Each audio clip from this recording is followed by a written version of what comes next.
I was just about to start. So, hey everyone, happy Thursday for a change.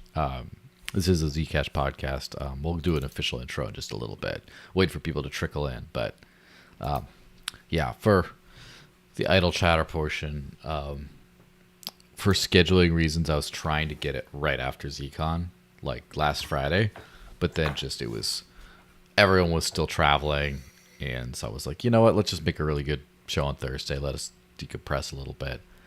And make it happen. Usually, these kinds of ones are the second podcast of the day. I do like the news show thing, and then every once in a while, I have, say, the Zcash podcast immediately afterwards. And this time it's a little more chill. Just got one to deal with. It's nice. But anyway, while we're gearing up to get going, everyone, let me know what the sound is like. See if it's working. I know Odyssey has some weird issues with that, but either way, it'll be fixed in post. I'll just, post this one, post the YouTube version and stuff. But yeah, so Ryan, when did you get back? I got back on Sunday Nice. evening, Sunday afternoon. Yeah, so you were Pretty there short for flight a for while. me. Yep, stuck around, checked out Barcelona a bit. Nice weather, nice beaches, crowded with people. Yeah, I did go for a little swim in the ocean like the last day there, like Tuesday, I think, and Excellent. it's quite nice because it was nice and warm. Very, very shallow for very far out, like a very gradual kind of out, and then very full of like algae. Almost looked like someone was blending up a kale smoothie in there. Contrasted with what I'm used to, and then Was it all slimy on your legs? no, it just No? wasn't clear. It was just like Ah. mixed it with little bits of vegetation, and then was it this weekend I went to the beach. Sorry, I forgot okay. where the mute button was. Just the wrong time. Ticking time bomb. But anyway, the water here in the upper east corner of the U.S. is very cold comparatively. It's like got a little bit of ice bath feel. So that was kind of fun. Had you been to Barcelona before that? I had, but it was like 7 years ago at Christmas time. So I don't remember going in the water. I do remember it being a little bit cooler, but it was totally different vibe, Christmas compared to at the end of July. Mm-hmm.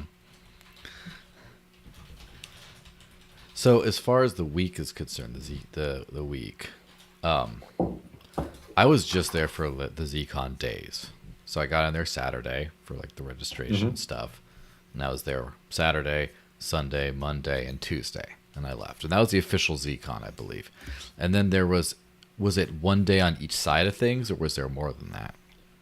Yeah, there's one day on each side. So it was, the first day of check-in was, I guess it would have been Friday then. I get a little mixed up on the days. It turns all into this big blur. But the day before Zcon actually started, there was an event called the Crypto Lounge Experience. And I didn't have a chance to check that out. I showed up at the same time when that was starting, and we were testing and seeing what we could do with the AV Club to do some additional content during the Zcon conference. And then after was the ZK Proof workshop, which was heavily focused on the moon math stuff and the actual like ZK potential the potential projects and spec designs and all of the really cool stuff that is way over my head. They did all of that. Course. And none of that got recorded, unfortunately, which I take a little bit of blame for myself, but we'll be sure to catch it next time. Yeah, for sure. Yeah, so we got a few people streaming in. Maybe I'll just roll the actual intro and then officially get going. All right, 3, 2, 1, go.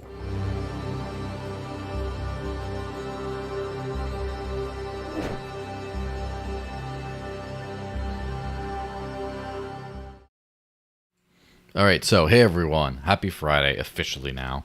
This is the Zcash Podcast number 8, and officially and proudly funded by the Zcash Minor Grants Program.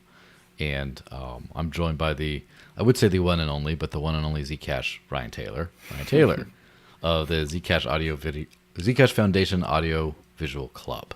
Do you have a fun abbreviation for that, or like an acronym that can be spoken out? Yeah, usually I say ZFAV or ZFAV Club. Sometimes just the AV Club if I'm talking to someone who knows like what I'm talking about. Zfav. Safav or ZFAV like might work. Uh-huh. That Zfave. might that spin might be able to work. Yeah, It's Zfave after all. yeah. So many. For now. There's so many puns you could do with that. It's so we were just discussing because both of us went to Zcon, the fourth Zcon. Zcon 4. It's actually the fifth. Oh, was there Zcon 0? Yeah. The programmers start at zero. The devs they decided to start counting at zero. It's caused. They did it with the network upgrades too. It's caused nothing but confusion since. Listen, But they need to get the hell out of the way with these kinds of things. This is not how you do things. But I mean, it's how they did things, I guess. So Zcon 0. So how many of these have you been to in total? Did you go to 0 and then all of them, or would you just go to like the last one, or what? yeah, I did go to zero, and then Zcon 2 was during the pandemic, so that was just virtual, and I was behind the scenes organizing all of the virtual presentations that happened, and the speakers AV testing and all of that. And yeah, zero was in Montreal. The first Zcon 1 was in Croatia and Split. Zcon 3 was in Vegas last year, and then 4 was in Croatia this year. There was also an event in January of 2018 before Zcon 0 that was in Berlin called Privacy is for Everyone. And it was sponsored or paid for and organized by like Least Authority and the ECC at the time. They were called the Zcash Electric Coin Company. And I've been to all of those events. I've been here recording things for quite a while. Nice. Yeah, I mean it's a sweet gig just to go to all these things. Are you much of a crypto or a privacy conference person outside of this stuff? Yeah, definitely. I've been live streaming conferences and meetups since the San Francisco Bitcoin meetup in 2014 is kind of where I started it. So at that time, I was looking for anyone that was going to that meetup and anyone who saw my streams and asking what kind of comparative relative meetups or conferences they know about that needed video coverage. I was doing it all for free as just a hobby and a way to practice live streaming, which was a whole different thing in 2015, 2014. I bet. Yeah. So I've been to tons, including one in Svalbard. We called that Arctic JS, and there was 15 of us, 14 presented, and then I live streamed. Arctic JS. It's kind of funny. Yeah. Yeah. Well, so before we get too into just the discussion part, there's a sweet promo clip we might as well play that you guys did. So I'm just going to play this thing real quick. It's like 41 seconds, and yeah, we should be able to do it. Here we go.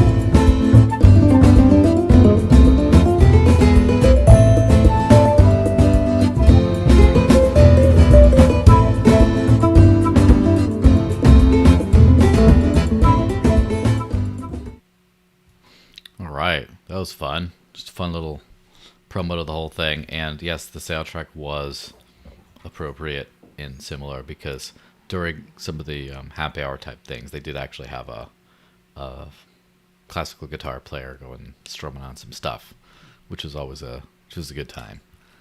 Yeah, so yeah, it's a nice touch. Do you have any idea where the decision making came for where to hold these conferences? Because it does seem like the pattern I can identify is they do seem to be like kind of all over the world, like pretty spread out.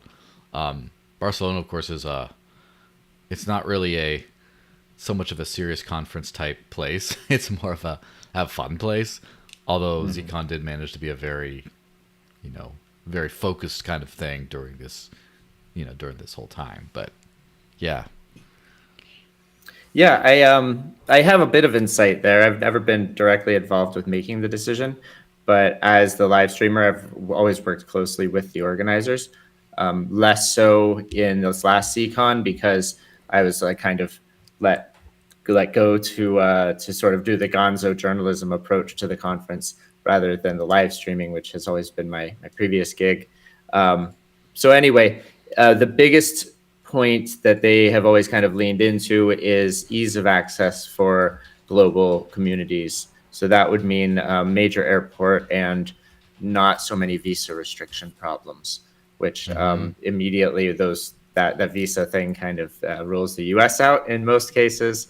Um, and you mentioned party in Barcelona, but yeah, like me, last year was Vegas, right? And Mm-hmm. the time before that was at a really awesome hotel with a beach and in Split. So it's always on this classier degree, Mm-hmm. and they do it real nice. It's fancy, but it's also like when you're there and you're at the conference, you don't really leave.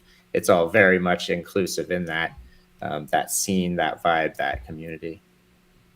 Yeah, and that's always I guess that's a good strategy for figuring that whole thing out is make sure it's like all inclusive and professional kind of thing, but also have enough of a fun element to it to where some people who just they're on the edge, you can kind of knock them over and be like, yeah, you know, why don't you go to this series Mm-hmm. conference as opposed to the other series conference?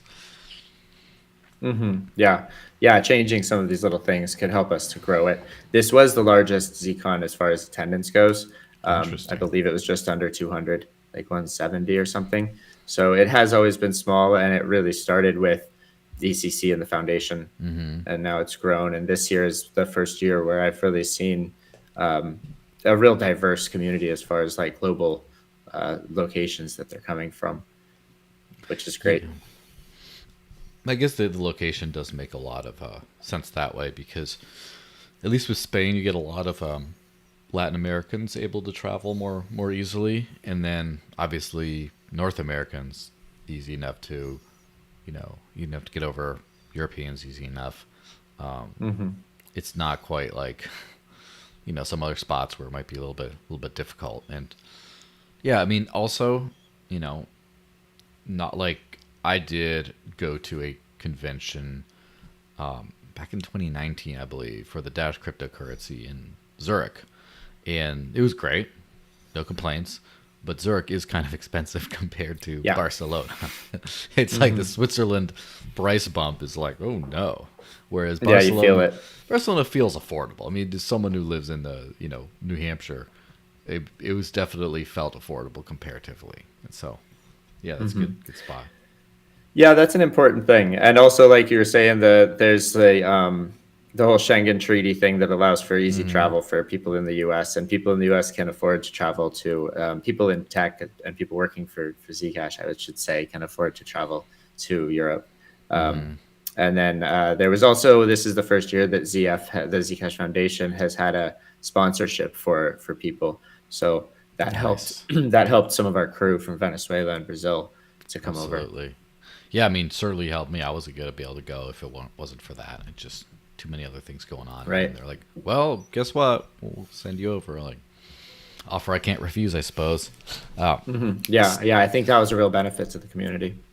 yeah. And so, as far as far as all that's concerned, so um, I guess I'll hit on some of the stuff because I was kind of more absorbed in things and just figuring things out and probably I would say maybe less active during this time and definitely didn't stay. Maybe I'll just go first with the stuff that I did. So Hmm. first off, Adi is the one who, or Aditya of Nighthawk is the one who kind of encouraged me to come and also apply for the scholarship to come and everything.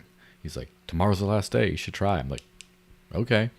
So uh, obviously, so I was on the Zcash community panel, the building growing the Zcash community, which was kind of interesting because it included a lot of different people from all over the community. Even though I've been, I guess, a passionate fan of privacy and a crypto user for a long time and a fan of Zcash for a while. I'm kind of more the outsider in the community where I didn't really get super like embedded until I decided to go start this podcast. And what is it, 8 months in, so like almost like coming up on a year of like being like active, like very active into the thing. And it is kind of interesting to share the outside perspectives there. And so also I did help the Nighthawk team with their whole wallet demo thing.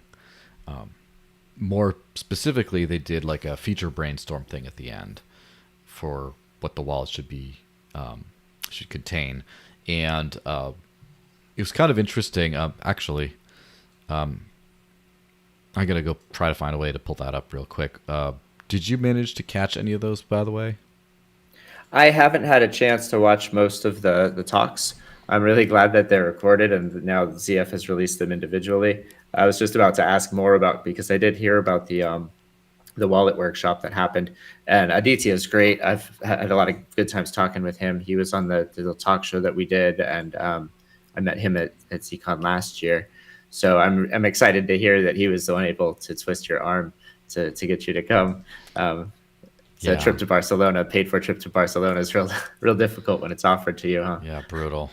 Yeah, I don't know how I did it. Super persuasion tactics. But the thing is with the wallet thing, because I've been using crypto pretty much daily for close to 10 years. I don't know, but like very often. And so I would consider, if I consider myself an expert at anything, it would be using this stuff in the real world. And like, what are all the dynamics of especially mobile wallets in a real business environment? And so I kind of wrote down, I'm going to throw up the tweet on the screen there, my whiteboard thing about, and Adi was writing down these kinds of things about important things you need to have. All right. One is speed to make a payment, about like how quickly it takes you to get to the actual QR code scanner. Of all the wallets I tried, like I live basically tried out there, I think of the good ones at least, like Edge was one of the slower ones at like 20 some seconds to get from the very moment you have your screen unlocked on your phone to getting to scanning a QR code. And so this has nothing to do with the network itself? No, this is wallet design purely. Gotcha. And then the fastest one was like 1.5 to 2 seconds, where it was something that actually Adi showed me is, I forget the exact terminology, but where you could press and hold on an app icon without even opening it, and a menu pops up on actions you could do. So you could pop up, scan QR code, and literally the wallet opens into QR code scan mode. So that's cool. Yeah, that's really cool. And now that I've figured that thing exists, now I'm kind of obsessed with it. Now, it was kind of interesting, this whole, well, just get down the list a little bit, but the next is, time. So speed to make a payment and time to open a QR scanner are kind of, two in the same, right? And of course, simplicity to operate the wallet, which is, it's a super easy thing to just write down. But then when you start thinking about what goes into that, it gets a little tricky.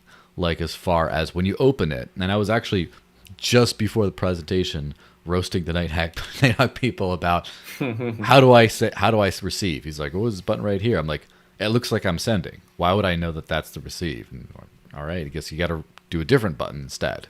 Just like how quickly do you look at it and be like, I know where I have to go. And then that research is really valuable. And support for multiple accounts is something that about half of the good wallets have, and the other half just don't understand why they need it. And it's very strange because it's like everyone has bank accounts, or most everyone, most everyone has bank accounts, but like people have different pockets for their money. It's not just all in one. It's like maybe you got this, you get checking and savings, or maybe you got like your work money and your personal money, like if you run an LLC, for example. And yeah, even if it's just in your head, right? Like you think like I need this month for this amount for paying rent and this amount for eating, and like those categorizations and groupings happen naturally. Yeah, and just being able to have those in one wallet where you can use this balance or use that one or send into it or receive out of it and stuff. And Zcash kind of has some of that natively if you consider like the transparent address type setup, where it's like, well, that's your transparent balance and then your shielded balance. It kind of is a little bit like that, but I found out that it's very difficult to in a lot of Zcash wallets in particular to send it to segment those. And so, for example, all my Zcash income comes from shielded transactions. And at some point, I want to make sure to, like, I got paid here, I want to spend from there. Like, I want to keep it all segmented for accounting purposes, because it's all KYC'd and everything. And sometimes, like, the wallet is just spent out of whatever both UTXOs, because it's all shielded, it's all go to the same place, and I haven't wanted that. I've wanted to be able to segment that. And so, obviously, memos are nice, like the encrypted memo thing. It's one of the coolest features in Zcash, I think, because you just got like this messaging thing. And one thing I think would be really cool, especially in Zcash, where you don't have a million addresses floating around. You just you probably have one that you mainly use because it's a shielded address, and if you're just doing that all the time, you don't really need another one. Is to be able to sort transactions by the address, be like, this is like, you save address in your address book or whatever, and just be like, what are all the transactions from this one? Like if you pay your, like go to the farmer's market and pay every month like I used to. And then a few times I'm like, did I pay her yet? And I have to scroll down and see if there's an amount that roughly, like, it's just such a pain rather than just sorting that. And, right. Yeah. And then you would have almost this like chat conversation style thing with memos, where if you could say like, show me all of the conversations, all the chat memos that came from this address, then you would be able to see all of the memos, and that would be your chat thread, just like any instant messenger. It's like payment for January, payment for February, like that kind of stuff. And in part of that, I also noted that the most popular, probably peer-to-peer crypto wallet in the world is Signal. Not because of mobile coin or anything, but because if I wanted to do a transaction with you, 80% of the data shared would be over something like Signal. And then the actual sending and receiving of the money is just like a very small bit, like including, hey, how much do I owe you? What is it for? Blah, blah, blah. And then copy paste it. Send me your address. Blink. That's all not in there. It would be nice to have a wallet that incorporates all of that to where the whole payments experience can be right in there. So it was fun to just not only break down all these kinds of things, and obviously not every wallet's going to have everything, but especially Paul from Edge was there watching intently and kind of throwing back some like other considerations and stuff. And yeah, it's kind of interesting to sort of move that forward, as also this wallet design is kind of like a for payments wallet type thing, not a portfolio wallet, which 95% plus I would say of crypto wallets are actually portfolio wallets. So yeah, so that was a good thing, and I did enjoy sort of getting into the finer points of all that kind of stuff. Was all of that recorded? I believe so. In fact, I believe the wallet demo at the beginning of that day, which is Tuesday, I believe, it must not have been recorded, because when they did the afternoon session where I came in at the end with this, when they did the afternoon session, I believe Adi kind of recapped, or the wallet team recapped their previous thing, said something about for recording. So maybe the first one wasn't, but then they redid it and it was recorded. So yeah, it should be out there somewhere. Nice. Look forward to watching it. Sounds super interesting and very valuable for sure. This kind of user feedback, especially from someone who uses a wallet like a wallet and uses it so frequently. Yeah, for sure. It's so that's most of what I did was just sit around, learn, watch, work, talk to people, and then take part in those kinds of things, in the community thing, and then the actual like wallet thing. That was kind of my big kind of reason for being there. I had kind of thought that I was going to run around and do interviews and stuff with people, and it just didn't feel, it felt a little like forced. Didn't feel like it had a good place there. So instead, I just of doing that, I participated in a couple things, and more importantly, I went on so the whole recording setup there, right?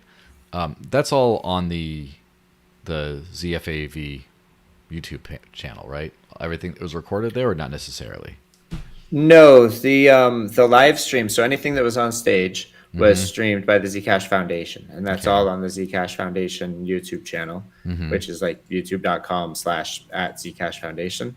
And you can see they've posted all of the individual videos now. It was all streamed, like one stream per day, but now they have the individual videos there. So you can find all of that stuff. And then ZFAV, it was we had brought a lot of different equipment. The different people who were participating in this thing we call the ZFAV Club all brought different equipment. And so the interviews that we had set up in the corner, with that we can get into if you want now, or we talk more about that later. That was a collection of different equipment brought by Zcashers, including like the sound mixer, the camera, microphones, and all of that. And we just kind of made a little recording place in the corner. Yeah, which was really cool. And by the way, there's been that kind of thing is a recording, a podcast space, I think is super crucial for a crypto conference. And like I do podcasts, I do lots of them, but traveling with you're not alone. Yes, of course. But my traveling with equipment freaking sucks. I don't really have a good mobile setup. I keep asking people what are their recommendations, and it seems like there's a few little ghetto ones here or there, or then there's like the bring a whole suitcase of stuff that costs like $4,000, and like it's it just, and then where's the lighting? Like if you have it all set up in a room and you just say like run it through the conferences that come to mind that have something like that are first of all the early days of, I don't know if the early days, maybe in the current days, the Porcupine Freedom Festival in New Hampshire. Have you ever been, by the way? 7 or 8 times, actually. Nice. Fantastic. Yeah. Starting in 2013, I think was my first. Yeah, I must have run into you at one of those or two, because I'm sure. I was working for Bitcoin Magazine, the first one that I went. I actually shared my campsite with Vitalik because he didn't book a campsite. And then the second year I was there, we had a Bitcoin Magazine like tent, and we had all the magazines and everything. So I'm sure we talked because like crypto and all that. 2014 was my first one, and I didn't bring any fiat that week and just only spent Bitcoin the whole week. And I think since then I've been to 7. So like pretty much there's no way we haven't met. Or at least seen each other. The Pork Fest vortex is a thing. Everything conversation. Cool. Yeah, but so to point the thing out, like the media room, as I'm sure you've been to before, where Ian Freeman and all them kind of set everything up, was just like a constant media room, like a setup there. Anyone could use it as long as Free Talk Live wasn't using it, and then just a constant flow of content coming through that room. And so there was that. The back room in the Dash Convention Europe in 2019 in Zurich that I mentioned also had a little setup that I believe Rodrigo, or Rodrix Digital as he goes by these days, he's a Brazilian crypto YouTuber. He kind of set a little room up, and we had a lot of good, little couch with the 2 microphones set up, like a great thing that people kept on going in and out to use. And then, of course, Zcon 4 with this nice little spot, which, if I'd known about ahead of time a little bit more, I probably would have done like an actual like live show from there or something like that, or tried to figure something out. But it was in the future. None of us really knew about it. It was a total guerrilla setup, and really all of the extra equipment that was brought. So I usually bring all of my own equipment, and I use it to live stream these events that don't have money to pay for. Most of the time, they don't have money to pay for video support. So my equipment is always, it's designed to be like a live streaming kit in my backpack, and it's always with me when I go to conferences, and it usually reserved for the actual conference. So by the time I'm done, I like you said, I make plans to do interviews and do extra recordings, but I'm exhausted and want to put my equipment in the room and have a drink. So I rarely get the chance to do these things. And this time, because of the AV Club and the fact that I wasn't using my equipment for the actual live streams, I figured that would be a good use for it. And then I told whoever else I know that has equipment to bring some, and Paul Brigner brought a bunch of his stuff. And then Ian Sagstetter came to me with the idea. I think I let him know that we would have equipment, and then he was asking about a room to do this, and we were trying to figure it out. The Zeal Talk show was actually shot in the Track 2 room because we had an internet connection there after they were done using it. But the podcasts that were recorded were off on that other side, next to the catering in the nice little corner. Which that was funny. that was probably, in one of the, I would say one of the highlights of Zcon. I'm sure in a certain aspect was using that to do a thing with Ian, because first off he just said, oh, we should do a podcast, and then he was there and he had a beer, and I was like, oh, they're serving beers already this early, and he's like, oh, can I get you one? And I'm like, sure. But then I didn't realize he bought it, and then he ran away. He's gone for a while to buy a beer. I'm like, all right, well, a pair, let's go. So then that definitely it was definitely a Zcash critics who care about Zcash vibe to the thing, with like a little uncensoredness because of the, not because the booze had an effect necessarily, but just the vibe that it sets. It's so, yeah, it has a social effect. Whether the alcohol itself has an effect, that interaction has a social effect. This opening up and connecting, and it's really what happens at this versus at the forums or whatever. yeah. And so whoever has wherever that ended up getting published, or if it got published at all, I would probably look it up and put it out there, because that's definitely would say like necessarily like higher quality than other stuff, but definitely higher like contrast, right? Less, oh, look at the cool stuff we're doing, and more like, Zcash is awesome. These other projects are awesome too. Here's where here's where we need to stop making excuses for things and move forward, kind of thing. Especially very much into the use it kind of a thing, about like, we need to start making sure to kick usage up and breaking down barriers for that. And this is real cypherpunk digital cash, god damn it, kind of thing, that kind of stuff. Yeah, absolutely. Those videos are being worked on now, because they were shot in the like catering area where lunch was being served, and right outside of both of the tracks. So like the tracks were in these separate stage rooms, and then they opened up to this lobby area where there was all the food and people serving. Right behind the camera was the catering people kept like side-eyeing us. We tried to stay out of their way as much as possible. I hope they don't hate us. They yelled at me a few times for like leaving doors open and stuff. But all of that audio is in the background. We had nice microphones, but more importantly, we have like AI that can clean it up and do a really quick work of it. So we weren't worried. We did a quick demo, and it cleaned it up really, really nice. It sounds like it was recorded in a studio. So by the time we release it, it's going to be, no one will have a clue that there was catering and lunch being served right behind the cameras. Wow. Which is magic. It is magic. Well, speaking of magic, what magic tool is that? So I can go drop it in the live chat so people can look into it. The one that was demoed was the Adobe. I don't know what it's actually called. It's some Adobe audio cleanup. Audio AI cleanup. Something else that I've seen that's really simple and free to use is CapCut. And in CapCut, there's a checkbox for noise reduction. It's like as far as besides like basic levels, that's as far as their filters go in noise reduction, and it does beautiful work as well. So I haven't tried it on this yet, but the Adobe one, free AI filter, I don't know exactly what it's called, but you can find it. Yeah, this is on a different, I guess, more AV level and less of a specifically Zcash level.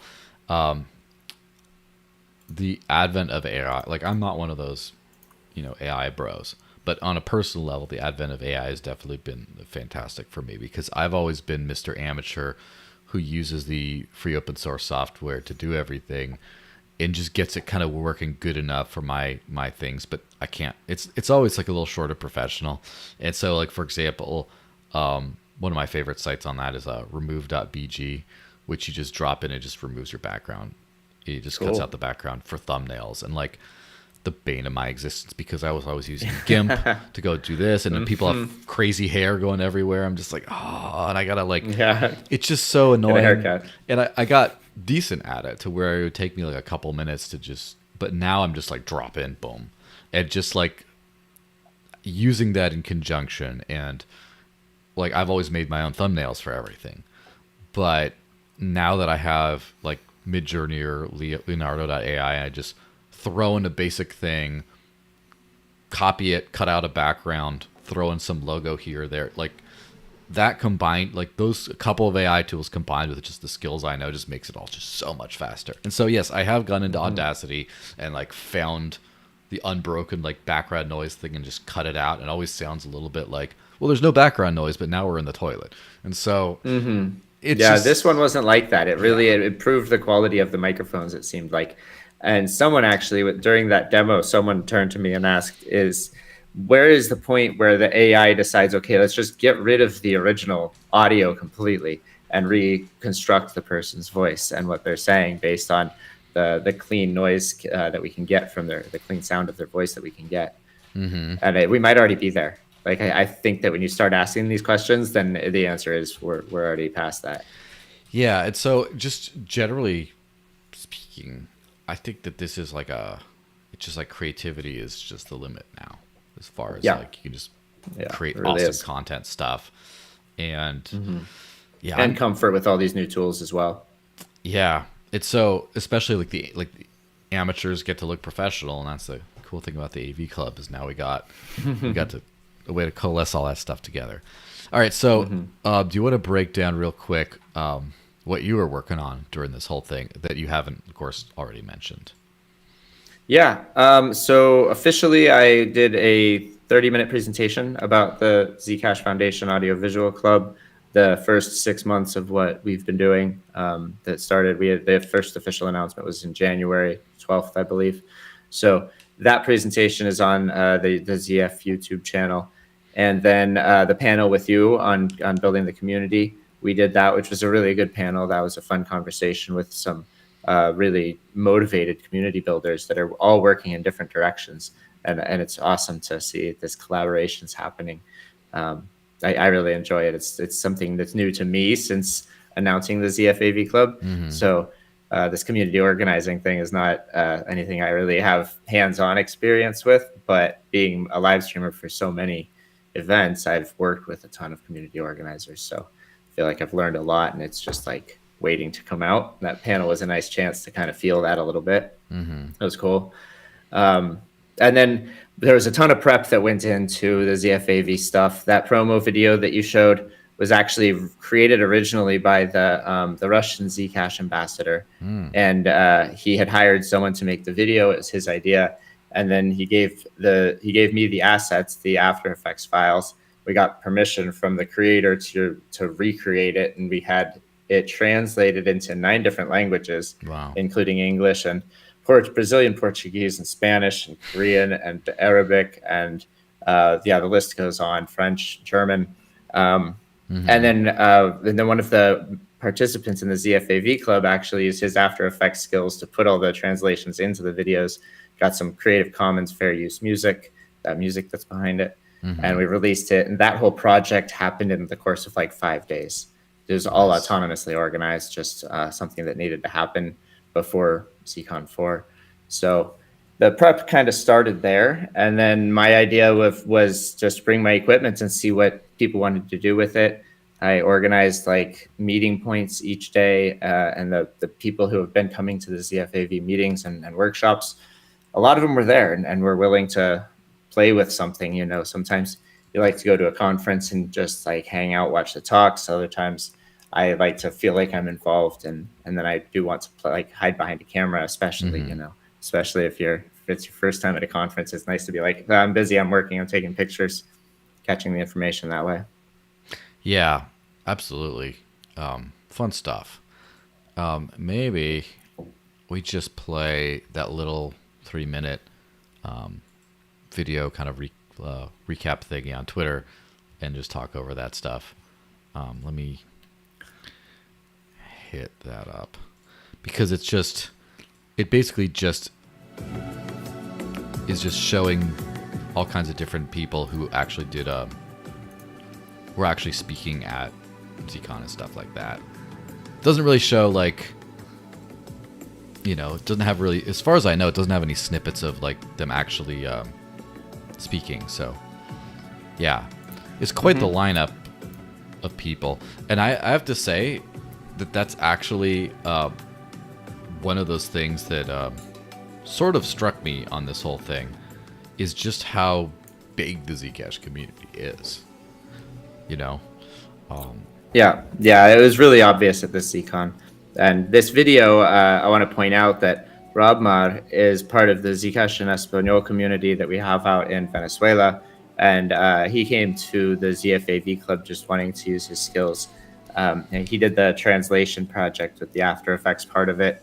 And during Zcon, he actually was restreaming all of the talks, well, half of the talks because he's just one person, but he was restreaming half the talks with live translated subtitles done through SpeechLogger using virtual cable to pipe the audio from the live stream into a live translation and note-taking software. That's speechlogger.com, I think. And then OBS, he was overlaying the translation over the video and rebroadcasting that out so that our Spanish-speaking communities could understand what's going on. And he was so energized after doing 3 days of that hard work. He was so energized that he made this video that you're seeing now. And I was just blown away. Yeah. It was incredible. Yeah, I mean, it's a very good... It's almost like tailor-made for this podcast here because it's a nice little, like, showing what's going on while also being very much, like, enough dead space kind of where you're not, like, you could just talk over it and stuff like that. And so, yeah, I mean, the thing with the size and scope of the community, one thing that I think is very interesting with Zcash is what I would call like the hardcore. Zcash has a very kind of crypto opposite community where a lot of crypto fans are super into their one project. And they're just there all the time, and they're angry on Twitter, and they're just all this kind of stuff. And then the Zcash, you know, as far as like those hard, like the core, the maxis of Zcash, there's like a few floating around here and there, but it's a very small kind of footprint. But then you see that there's a giant chunk of the crypto and privacy ecosystem that is like into just whatever, but is very into Zcash as well, and just kind of has that in their back pocket. It's not until you say, hey, we have something, you know, we have something like Zcon, and we have something to come to, an excuse for all these people to get together, and then all of a sudden a bunch of people just come out the woodwork. We're like, oh, damn, that's a lot of people. Like, we didn't know that so many people in so many interesting and high places were all kind of involved with that. And so for me, that was a big theme, is just like the community's huge, actually. It's just a very, like, doing other things that have day job community that is also kind of side involved in this. Kind of like for example, I like privacy, obviously, and so I use Graphene OS on my phone. Am I part of the Graphene OS community? I mean, I tell people about how to do stuff with it. I'm researching the best. I'm very close to finding out how you can actually do NFC payments on Graphene without, you know, because it's impossible from what people tell me, but I might have found a few workarounds. So I'm active in the in Graphene, kind of, but am I like going to be one of those 8 people on Twitter just like just like shit posting about Graphene all the time? No, it just kind of so Zcash has kind of hit that mature technology level, sort of where people are about it and they use it and they're knowledgeable about it as a thing in their real life, rather than they're just full-time fanboys and girls, you know? Yeah, definitely. I mean, I think that's a really valuable thing coming from your perspective, as like, because you were saying earlier that you're coming in as sort of an outsider on this, and here I am coming in from like the insider. I've worked for ACC since like 2017. I left 2 years ago, and now I'm doing the AV Club, and I've live streamed all the Zcons. So I don't get to see the outsider perspective, or the newly welcome and belonging perspective, I suppose. And I think that is a very valuable.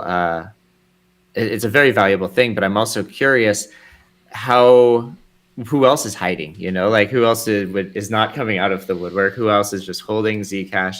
And what kind of other events could we have that would enable them to join us in a more involved way? Because I think it is the passion that it's less than 200 people, but it felt like maybe 400. And it's like it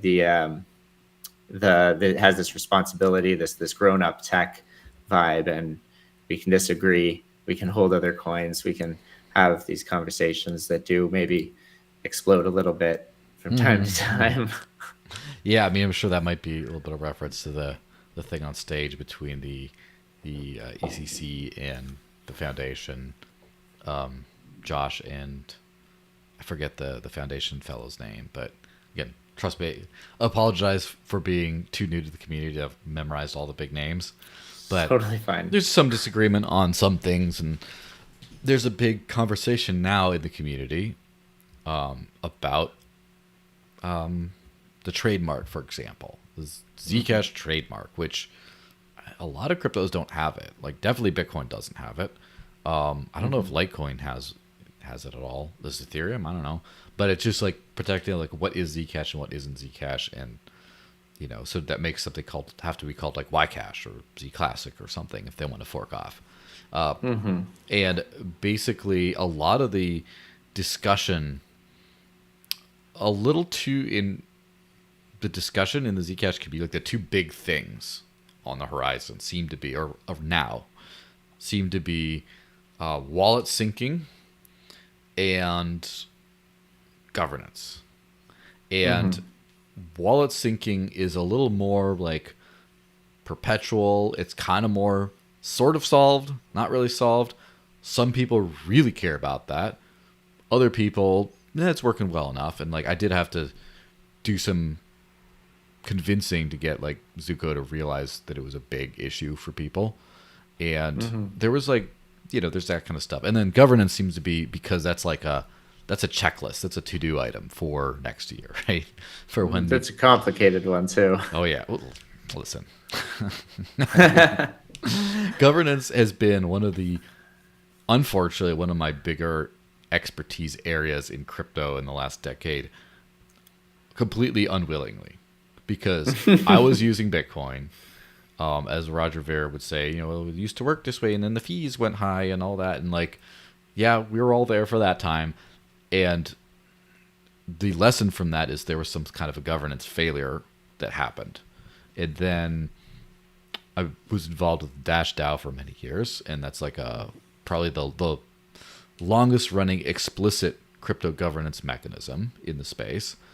And so learned a lot of what really works and what really doesn't during that time. And then now seeing the way Zcash is doing it differently, have a bunch of contacts and friends in the Bitcoin Cash community where they seem to think that they figured out governance because of after everyone forked off who had different visions. Now there's like the last people left and they kind of coalesce around that. And they seem to think that's the best way of doing things. And I don't agree, but I'm not like, you're stupid, don't agree. I'm like, well, I don't know, but we'll see. Like, let's see 10 years from now if it's like a flourishing, awesome community that just, well, all the other infighting, bickering, explicit governance people have just like spent years dealing with bureaucracy and, dealing with block reward percentages and allocations and stuff and just all that stuff instead of hitting the ground and getting new users and building better tech, for example. We will see. Well, then that's the flourishing community that you're talking about. I don't think you can get there by like letting people self-exile from your community, and then you end up with just this like lowest common denominator that all agree.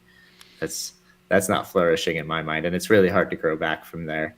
But I think what's really interesting about this in our space, in our world, is the fact that it's a bunch of people who try to solve problems using tech.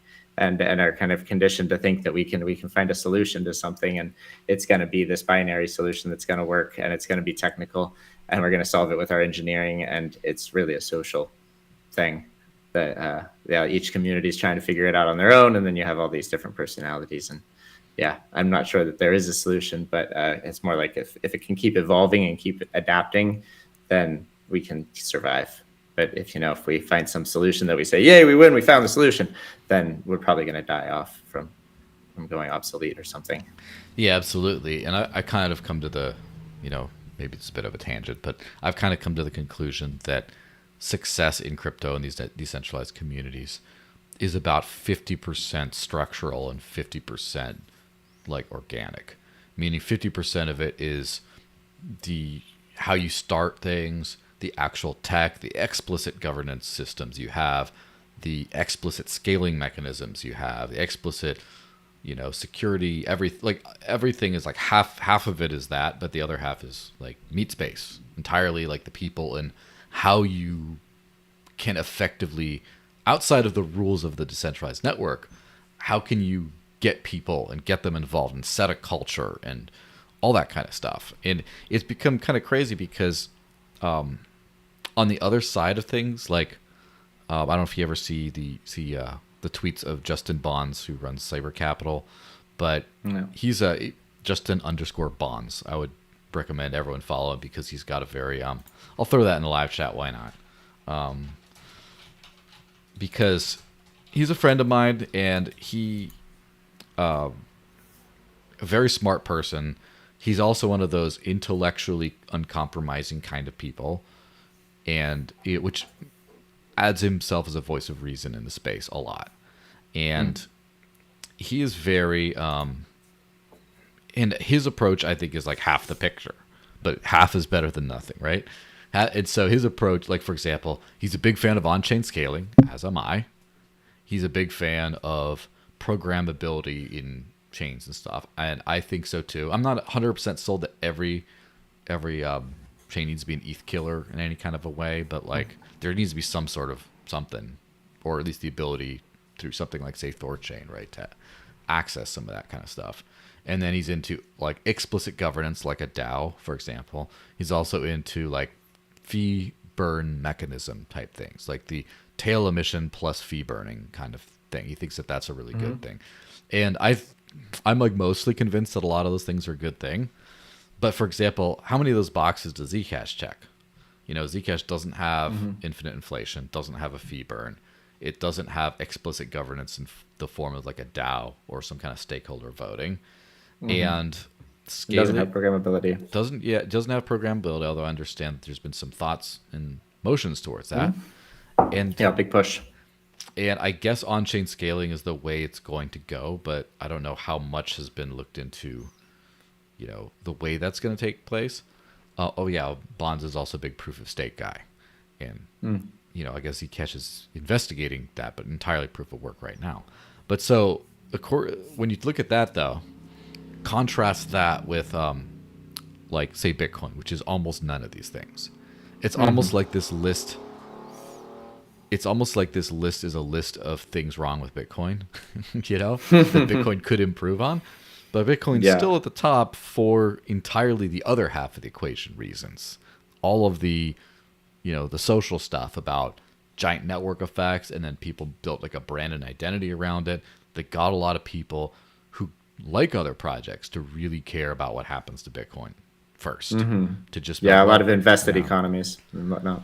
Yeah, it's like the off-chain scaling thing, I think, has been one of the worst setbacks to Bitcoin in the near term. Of course, people might argue that it's better long term, but in the short term, it has. But despite that, the big block Bitcoin copies, explicit copies, or otherwise competitors have not done nearly as well. So, in my opinion, not structural reasons, but the other side. So we see a whole lot of that at play. Yeah, definitely. And Bitcoin also doesn't have this, has like very low movability or like flexibility as far as solving any of these problems that you just listed. If you ask me if I ever expect Bitcoin to solve them, I'm going to say no, without even thinking about it. But Zcash does have potential to solve all of them. And I think now is the time to look at maybe not solutions, but some ways to improve some of these trade-offs. It would be nice. And to navigate that, because there is no real perfect answer to any of this. All of this cryptocurrency stuff that we're doing is all experimentation. It's all experiments. And we're talking about like very large economies. So people often don't like it when I talk about the fact that their financial reserve is a huge experiment that they probably don't have as much control over as they believe that they do. But that's it to me. It's like this could all come crashing down because there's a bug anywhere at any time. So it's important to remember that. And the same in governance. Like if there is a bug, then let's find it and try a different experiment or try to learn from the previous bugs that we found. Yeah, definitely where the dev fund goes from here is going to be interesting as far as Zcash is concerned. We still have like a little over a year, right? Yeah, and I did like Josh's post about this, where I'm not sure, it's like 100% agreement, but as far as the One Ring being the trademark, sure. But as far as especially the questions, I think were the right questions asked. I don't know what the solutions are going to be for Zcash in particular, but the questions of you got two entities, you got the foundation and you got ECC, and they run everything. Kind of. Let's be honest. There's an open source permissionless project. Anyone can do stuff, but they're the ones that get all the money. Currently goes through them, and they decide things. And the most interesting part, I think, I mean, that just could be there's two organizations, right? But the most interesting part is that a lot of times both of those act at the behest of the community, meaning the community wants this, so we'll do that. And the metric for gauging the community, in my opinion, has never been super clearly defined, because it's like, well, the community wants, and then Josh sort of characterized it as Zuko decides what they want on that side, and then, on the foundation side, it's just like one person. And that's where there was a little bit of a tiff back and forth on stage about it's not just one person, it's other things, but in practice, one entity, and just all that. So I think that once they get an explicit signaling method for community, I think that'll really start to make an interesting dent. Yeah, definitely. It's we're still in the question phase of this. I think that's why it's important that we realize that we have to ask these questions. The questions are going to be uncomfortable. There will be disagreements, and people are really passionate about all of it. But we have to start by asking those uncomfortable questions and then have these conversations. And now is the time. Like, we can't run away from it as soon as the questions are asked, or because it gets a little heated. Yeah, absolutely. One thing I think was interesting out of Zcon, and maybe I'll have to find like a tweet or something to pull up as like a mental reference point. But it's the ECC wallet idea. Now, what do you think about that? Zasha, I believe they're calling it. Or Zashi. I have a shirt. Yeah, that's not it. I have a name. I have a shirt. I mean, Zashi or Zasha? Zashi. That's it. So I think that it's cool that they're putting in the effort for it. I think it's late. It's much like too late. Don't want to say too late, because I think it could be helpful, but I would prefer that they talk to the wallet developers and get the user feedback that the wallet developers are getting. And it's something that I think that ECC, when they were ZECC, and they like before the foundation, even when they released Zcash D, they really should have released a UI for it, and basically like a Qt wallet. And I think that was a mistake, especially in hindsight. But what are we gonna do? They want to get the user feedback. I get that. They do great designs. Their wallet designs that served as the demo that turned into wallet designs like for Nighthawk. A lot of it fed that stuff. And they just released the new SDK, which should help with some of the spending issues and the syncing issues. So having a wallet that they can actually implement the SDK into before the other developers, or at the same time as the other developers, I see benefit there. Absolutely. But yeah. It's weird because there's all of these grants for other wallets. I would prefer to see that ECC's chunk of the block reward not go to something else that's being worked on by others, because they have so much specialization and so much skill in that team. Yeah, and that's the thing where I'm kind of conflicted on this one specifically. I'm 50-50, honestly, because a lot of it is, yes, I think, especially this late in the game, to be working on a wallet, which takes years to really build out something good and get it all figured out, when there's so many other wallets, it kind of feels like a waste of resources to a certain extent. Also, on the other hand, I kind of think that not having this has caused a lot of problems, in that ECC's like, well, SDK should work. and then like all these wallets are saying we don't work, we're getting bricked, and then just not having that direct pipeline. So the whole Zashi thing would have been a great thing from like day one. The thing is, and here's what I also believe with like smaller projects especially, and it seems like anything that's not like Bitcoin or ETH is a smaller project at this point, right? um, Especially, and the smaller you get, the more true this is. I do think that a small project should have like core development for the protocol and a pipeline to the end user product that people are most likely to use, like a flagship product. Yeah. And you can kind of that loop you control and make sure it's nice and polished. Beyond that, then you interact with all the multi-coin things that have a million coins in them and get in there and stuff. And then eventually, if there's enough interest in the ecosystem, like there's quite a few different like Monero wallets these days because there's a lot of people wanting to build on that kind of stuff. At that point, then it's like, okay, you can flourish. It's a little bit of a gamble for a single for a chain like that, like let's say Zcash, which is not just support us too, which is like we're doing radically different things than everyone. We're like super bleeding edge of the privacy tech, and to just be like, all right, other people go take care of it. And I get that all the Zcash wallets are dedicated and funded, but in my personal experience, like I was like, which one do I use? And then why don't you use ZecWallet? So ZecWallet was great. And then I saw that ZecWallet, like the full node and the companion app, I loved the idea of that, but I never got to use it because it just got kind of discontinued. And then I'm like, all right, well, we use YWallet instead. So I use YWallet, but I personally, no offense, but don't really like it that much. It's a little confusing to me in these different ways. And also the wallet that I was using, again, getting paid by the Zcash Foundation, right, by the grants, the YWallet was not seeing all my transactions in there, and I could not figure out why. And I'm just like, and like, well, use Zingo. And so then I started using Zingo, and I'm like, okay, this is basically ZecWallet, but it's like different and it works still. And so I was doing great. But then the other day, actually yesterday, I was trying to send a transaction, and it said it sent, and my balance went to zero because I sent everything.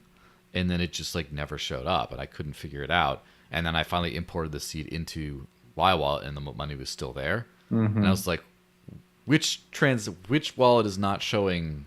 Which one's lying here? Yeah, where'd it get locked up? Yeah, and it turns out that it just never sent or the sending didn't work because I could send it out of the YWallet and real funds on a Block Explorer and everything did show up. And so, like that whole like, and then Nighthawk's the great one, but then that's bricked for a while, and then now there's a new one, Nighthawk, that I like helping him out with. So the whole how the hell do I use Zcash concept is like it's been broken for a while. And so in Zcash's case, maybe the multi-wallet approach for whatever reason did not 100% work out yet, even though I agree that it would be smarter to do in theory. So I don't really know what I believe here.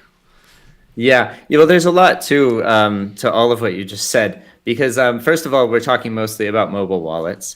And mobile, you couldn't even do Zcash transactions on a mobile device until Sapling, which was announced at Zcon 0 in 2018 and not really usable for probably, I think, a year. So we didn't even see mobile wallets until 4 years ago. And then the network upgrades continually changed the pools. And so now instead of just the transparent and shielded pool, we had the transparent pool, the Sprout pool, the Sapling pool, the Orchard pool. And when these wallets that are community funded are running out of money and the network is changing, like there's this problem of like the changing the oil in a plane, changing the engine in a plane when it's in flight, and Zcash is innovating compared to a lot of these other crypto projects where there's just no innovation happening. Absolutely. Of course, it's easier to put them into your multi-coin wallet or into your hardware wallet. And Zcash is so much different than the hardware that the hardware wallet developers don't even know where to start. And if they approach it like any other cryptocurrency, then there's a good chance they're going to go down the wrong direction and end up painting themselves into a corner. Same thing with wallets and exchanges. This is why they all use T addresses, because it's the rest of the addresses, the upgrades with every network upgrade are just too costing and And also there's a lot of unknowns because it's all bleeding edge stuff, like the far end of the bleeding edge.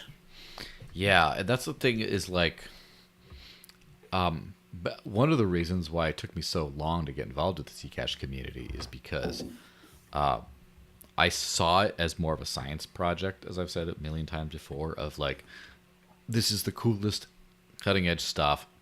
I don't know if this is going to end up in users' hands, like in its current form. And it wasn't until I heard that there was like shielded transactions possible on mobile without trusting the node with your information. That's when I started to pay attention. Before then, I was just like, well, let's see how this, keep a side on it, see how it's going to work out. That's when it You were became, waiting for like the real magic, like the thing yeah, that would like, yeah, because that's a tricky thing. How do you check an address and see if it's your message if you without revealing that to a server or something? yeah. And when that was figured out, and especially when I heard about the trusted setup going away, I'm just like, I need to kind of go in. But also, you know, mostly Naomi Brockwell pushed me on it hard. Like, no, you need to get involved. You know, it's like because, and I mean, I guess that means a lot from like a privacy expert, right? But it's kind of the science project stage will persist for like a little while. At some point, though, and I like being close to the source as far as, you know, I'm not throwing shade at Monero by saying this, but it's been second best tech since Zcash's inception and is now getting around to, which still solid tech, let me be clear about that, but it's been getting around to finally implementing that kind of stuff in the end user product that a lot of users and stuff, that a lot of cool stuff happening. And so that's kind of like what I was waiting for before, but I also kind of want to keep an eye on the best, you know, the highest level. So Yeah. even if I don't use Zcash for daily transactions, I mean, use them for weekly or monthly transactions maybe, but you know, it's kind of good being there. So I have a lot of patience for this address nonsense, but and the syncing nonsense. But at some point, this will have to be, you know, this will have to kind of give way, and it'll be like, all right, this has been a science project for long enough. We need to get real users. Yeah, we need something that just works. And I do believe that we'll get there. I think that, well, it's my hopes anyway, that this ECC focus on the wallet will allow them to close this loop with the users and the wallet developers. Even if it's not like, I mean, creating the thing is going to take more of an investment than maintaining it. And I think that if they can then use their part of their maintenance budget to do customer support to the other wallet developers, so that we do have multiple wallets, we have multiple implementations, multiple user communities, and everyone's reporting to each other and around, and you have this roundtable dialogue going. That's kind of my ideal vision of how ECC could play into the wallet ecosystem.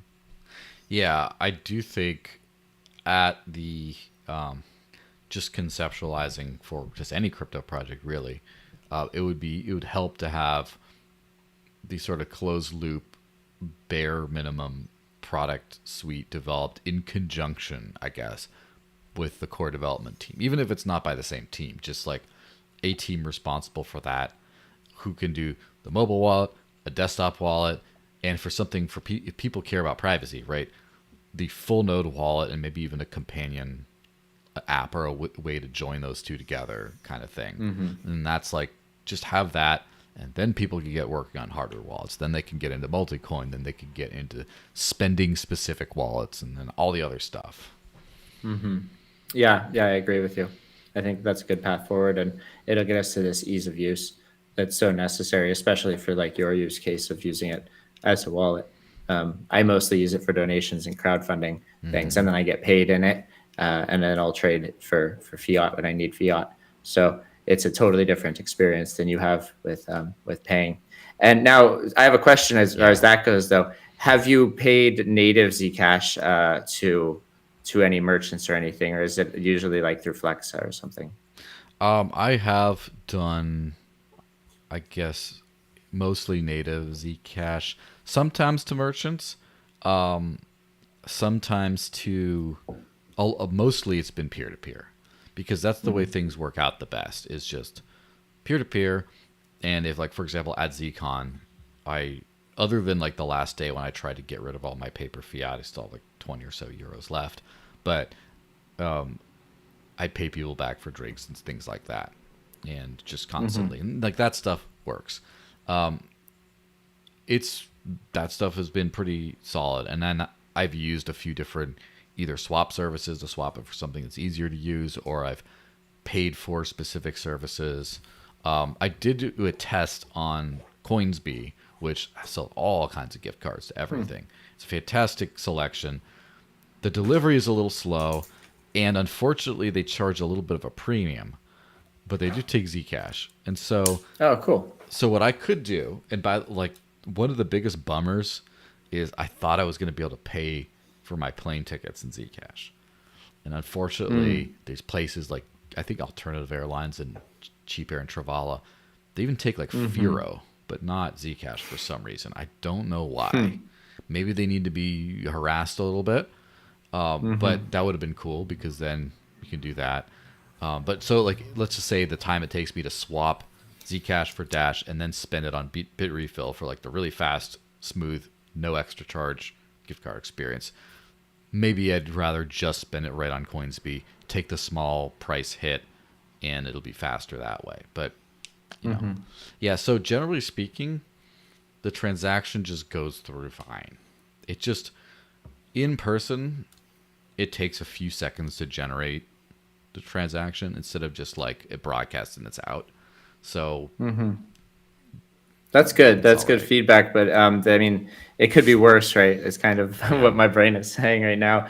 But the interesting, I mean, to bring it back to PorkFest, you had mentioned that, and I did this at least for the first few years that I went to PorkFest. I would go and just try to spend Bitcoin, and I would try to spend just Bitcoin to get there, and then at the event, it would end up like usually buying a bunch of silver at the event and then using that in transactions where I couldn't use my Bitcoin.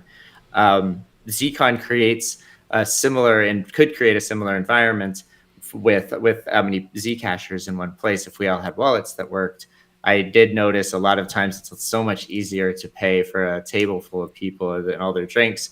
Like one person pays it and then we Venmo or whatever. I didn't hear Venmo mentioned once for the entire conference, which was Thank nice. God. Yeah. But I also didn't have any Zcash on my mobile wallet, which was like my oversight. I was so focused on the event and doing all of the other things. I forgot to load up my wallet. And it would be nice to be able to go to Zcon with just Zcash, knowing that there's going to be other people in the community that you can do this swap with. In fact, Room 77 in Berlin was a famous Bitcoin joint that was just around the corner from my old apartment. And one time I had a friend call me up and she was like, "Hey, Ryan, do you need some euros? You can come." She just ordered her burger and she's like, "I can pay with my Bitcoin, but I'd much rather if you need the euros to do this transaction." So I went and I paid with the Bitcoin, and then she gave me the euros because I had to pay my rent. So she knew that I needed that. It's a really interesting way to like cycle the currency, exchange the currency. And if people can go to Zcon and spend only Zcash with their friends to split bills, I think that would be pretty cool. I've never seen that happen, but again, mobile wallets are relatively new and still maybe broken. Yeah, and I have to say that kind of experience, maybe some of the other cryptocurrencies might have deeper adoption in terms of services these days, but it's still far from like the norm. Like for example, I remember I got invited to speak at, I believe 2019 or 2020, I think 2019's World CryptoCon in Vegas. And so I was to speak on unbanking the banked or banking the unbanked or whatever. And my entire thing was, this guy lives all on crypto and he doesn't have a bank account and blah, blah, blah, blah, blah. And so they're like, all right. So then they like pay for my room and stuff. And so I show up to the room and then they're like, "Hey, we need a card for incidentals." I'm like, "I don't have one because I'm not a liar." Like I'm the person who you wanted to come here. And so I'm not a hypocrite. I ended up having to just like, and then the organizers, I mean, I get the hotel, but then the organizers was like, nah, like I'm sure like, Danica has been great to work with, by the way, for the whole thing. Danica's awesome. Yeah, she's really great. She put in a lot of work for that event. Yeah, and it showed off. And cool. I was similarly having, because she's like, "Oh, try to book it yourself, and then, but don't worry, it'll all be on our card or something." I couldn't figure it out, and she just took care of it. So that kind of stuff I wanted, but they were like, no, we can't do anything. So I literally just had to like get a motel around the corner with a, using, I think it was Cheap Air at the time, one of those crypto things that lets you book hotels. And so I just had to like do that. And it just like that, like, it's not just that there was an oversight. It's just that it never even occurred to them. They had no sympathy towards, they're like, we expect you to be a stupid pumper living on fiat like everyone else here. And so I think that I would love to host an event or go to an event or participate in an event that had crypto as money as a very strong part of that, as far as like baked into the event itself. In fact, my dream someday is that you can, I would love to hold a conference or go to a conference, I guess. Maybe I'll have to just do it myself, right? Where every part of the experience, you don't need to have any fiat for the whole experience, right? Where you can say, and I'm really close to being able to do something like this, but there's a few other bits. I like really to offer that for Zcash as well, where if people don't, if they just have Zcash and they don't use other ones or whatever, right then they could still like make do the whole time, where it's like you can pay for your travel and accommodation in it. You pay for the actual conference in it. There's a food truck outside that accepts it, so you can kind of do that. And then there's like the bar or the coffee place. And then you can at least pay through all those things, or if they don't all take it, there will at least be someone like me like, I'll take your Zcash and pay whatever else to get it to work.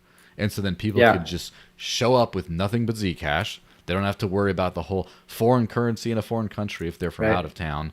They don't have to worry about like, well, I got Zcash, but this is like a Dogecoin only vendor, so I gotta like, that they could potentially just live that closed loop ecosystem kind of thing and just see what it's like. That would be cool. Yeah, it would be awesome, and it's really it's doable now. It really is. I mean, you talk about living on crypto for so long, and like when I first moved to Europe, I didn't have a bank account that was accessible for probably close to a year. Like I met using the Mycelium wallet had a local traders option in it, and I used that when I first got to Europe. Everywhere I'd go meet people in parks and train stations and whatever. And I met a Bitcoin so trader sketchy, but we don't care. Yeah, so yeah, especially when you just like you hand money over like it's a drug deal, and then there's something happens with phones. And this was before the pandemic, so no one even knew what QR codes were really. Bush where no one could see you, Yeah, and my Bitcoin, one of the traders that I was meeting with in one of these parks, actually ended up having a van by the river that I could stay in, and so I was paying him with Bitcoin. Just and every bit of this sounds like don't do this at home, kids. But I'm sure it worked out great. Well, and of course the whole time, I mean, this was 2015, so everyone's saying like, don't invest all of your life savings into this crypto stuff, and I'm like, why would I put my money anywhere else? Plus, I have to pay exchange rates then, where like there was practically no exchange rate. It was no commission on the trades. It's just it was tiny back then. Of course, I wish that I would have kept it in Bitcoin, but what are you going to do when you move to Europe without a bank account or a home? Absolutely. Live off what you have. Yeah, absolutely. It's the sacrifices people kind of make for that type of stuff. And I've noticed that, like, one thing I did immediately when I got to, not immediately, but very soon when I got to Barcelona, is I went to a local shopping mall and went to one of the Shitcoins Club ATMs. So it's shaped like a big Bitcoin symbol, and I got some dirty fiat out of it. And it's just like the unbanked world. And of course, there's a little bit of a spread. It is the KYC spread. And I just think that like maybe this is like a good like sort of parting ramble thought type thing. But right now there is starting to become a privacy premium, where if you buy crypto with no KYC, anonymously somehow, it's much more expensive now. I've kind of seen. I don't buy crypto for obvious reasons, but I see when I look into that, that's what I see. And I do believe in the future there may be a Zcash discount. It might be of course it might turn out it's like the Monero discount because people don't hear about Zcash or whatever. Whatever it is, there's like a privacy discount, because if people accept, let's just say, Bitcoin, they're going, if they want it the way they want it, they're going to then have to swap it for something like, say, swap it for Dash on the Maya protocol, coin join it all with a protocol level thing, and then swap it back into Bitcoin somewhere in a new address. And like, they're gonna have to do some stuff, or they're gonna have to like swap it to something private directly, like atomic swap for Zcash or whatever on Decred Dex or whatever is going to support it at the time. And so that extra step that they have to do to get the privacy they want, they'll just be like, I'll pay you to not have me go through this nonsense. And so you might start. I like how you described those gymnastics as an extra step. It was like, it was intense gymnastics you just did. Yeah, but that's exactly it. And these things cost money. At least transaction fees, they cost money. Sometimes exchange fees if it's like a DEX with a fee or something like that. But it's just like, if people want privacy, they're going to, you know, they're going to take it. And just like the cash only discount, when you get a cash only discount, I'm pretty sure there's a little bit of it that's like, I don't want to wait for my credit card payments to settle so I can pay employees and expenses. But I'm sure that's not most of it. I'm sure most of it is none of your business. Like, right. Exactly. I want to be, you know, I want to be selective in what information I disclose into which parties, and that's why they want cash. And I think at some point, especially in the future, the more crazy and Orwellian the world gets, and the more like you know, you get a 20% discount using shielded ZEC over PYUSD for PayPal's weird uncensorable thingy. And it's just like, I'm sure they'll be able to swap that into Zcash somehow, but like, if you just, you know, skip that step, just go right into the privacy, I think that will end up having a premium, personally. I love that vision. I love that dream. And, you know, where we're going, we won't need exchanges. So, like, let's just use our shielded ZEC. Well, that's the thing. I think where we're going, we won't need fiat on-ramps as far as exchanges. I do think that I agree. Cross-chain DEXs, and especially cross-chain AMM DEX, like Thorchain and Maya protocol, like, I'm very bullish on those ones. I think those are going to be huge in the future, where now it's just like, that makes Zcash instantly like valuable. Because if someone's like, I can't do anything with Zcash, well, it's like, well, you can swap it for something else with one button right on this thing without any intermediaries, centralized intermediaries. All of a sudden, there you go, value. So, yeah, so we should probably start getting towards the wrap-up point of this whole thing. Obviously, I'd like to put the the first part of the first song of Johnny Zcash for the outro, because that's always a fun one. Any other things you think we should show before we kind of start to wrap it up? I would be remiss if I didn't say thank you to the Zcash Foundation for everything they did for Zcash, for Zcash itself and for Zcon. Zcon is an amazing event, and that is all Zcash Foundation. And also for everything they do for the Zcash Foundation Audiovisual Club. I'm incredibly grateful for that experience that we had. Other than that, like, if you want to know more about what we're doing with the AV Club, then go to the YouTube channel. And then Free to Z and Twitter, it's all ZFAV Club. And Joel, if you left Zcon early, then you didn't get one of these shirts, right? We got our shirts finally, and there's piles of them. I have a pile of them, but I'm in Europe, and so shipping it to you probably wouldn't make much sense, because there are boxes somewhere in the US that you can probably get access to if you know the right channels. And if anyone watching also was there and wants a shirt and didn't get one, then ask around, and we should be able to get one to you one way or another.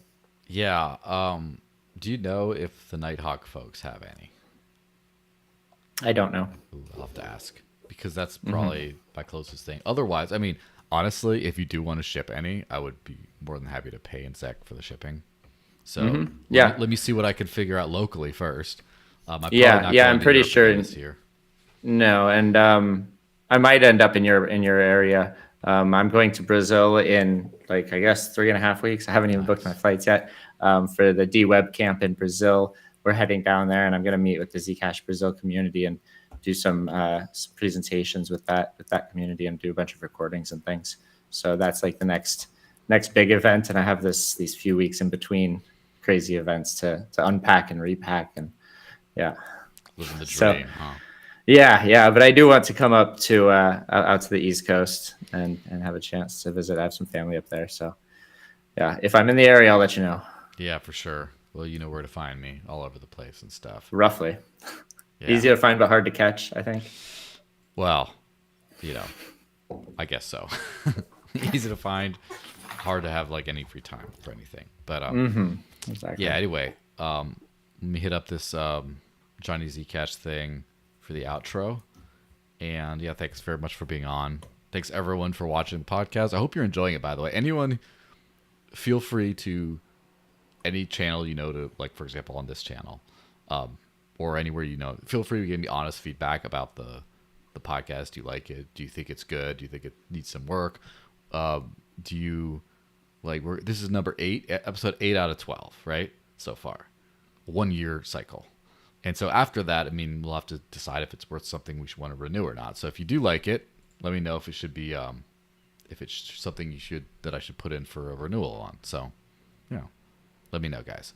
All right, thanks a bunch, Ryan. I'm gonna Thank you, Joel. play the. And I do like it. That's my vote. Well, thank you. Hopefully your vote counts for anything. We got to figure out that governance system Hopefully. so that it does exactly. work. All right, so I'll play the people out. Thanks for being on. Everyone have a great week. Bye-bye.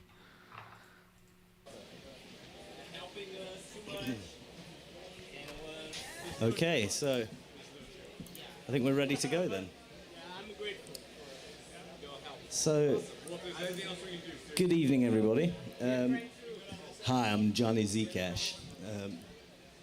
And I hope you're all enjoying Zcon 4, my first Zcon. And very warm here, up on the roof.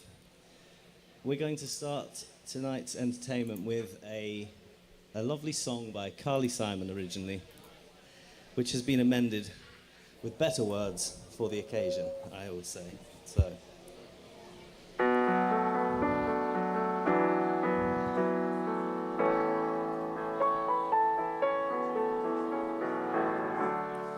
No one does privacy better. Makes me feel sad for the rest. Nobody does it half as good as you. Zcash, you're the best. I was in Bitcoin, no wonder Zec found me. Public blockchains leave you naked in plain sight. But like heaven above me, those Zcash devs love me, keeping all my secrets safe tonight. No one does privacy better. Monero sure wishes that they could. No more trusted setup, thanks to Halo 2. Recursion will help Zec scale real good. The way that you hold me when you self-custody. Zcase knock magic inside you. That keeps me from running. CBDCs, they're coming to surveil and control all the things you do. No one does privacy better. Makes me feel so sad for the rest. No crypto does privacy half as good as you.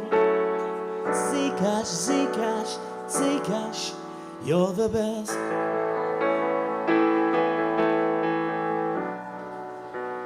Zcash, you're the best.